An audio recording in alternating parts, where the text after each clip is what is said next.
মিমি এখানে বসে থাকো, ওকে? বসো। মাশাআল্লাহ, কত লক্ষ্মী বিড়াল এখানে বসে রয়েছে। বলছি বসে রয়েছে, কিন্তু মাছটা আমাদের হাত দিবে না। বিড়াল তো মাছের পাগল থাকে। আমাদের দেশে তো দেখছি বিড়ালের সামনে মাছ রাইখা দূরে কোথাও যাওয়া যায় না, গেলি সাথে সাথে মাছটা নিয়ে জায়গা বা মুখে দেয়।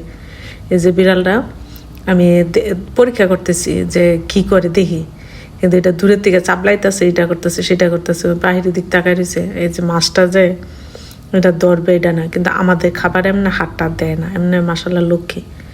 কিন্তু কিনা খাবার ছাড়া খায় না, আমাদের খাবার মুখেও দেয় না। কিন্তু আমরা যখন দুধ খাই, দুধের গন্ধ পাইলে কাছে যায়, কিন্তু দিলে খায় না তেমন। মাঝে মাঝে দুধ খায়। আইসক্রিম খাইলে গন্ধ পায়, এটা হইলে আবার কাছে যায় আইসক্রিমের সময়। কিন্তু অন্য কোনো কিছু যদি দিতে চাই আমরা, দেন সামনে নেই, তখন দূরে সরে জায়গা বা ইয়া করে না, মুখে দিতে চায় না।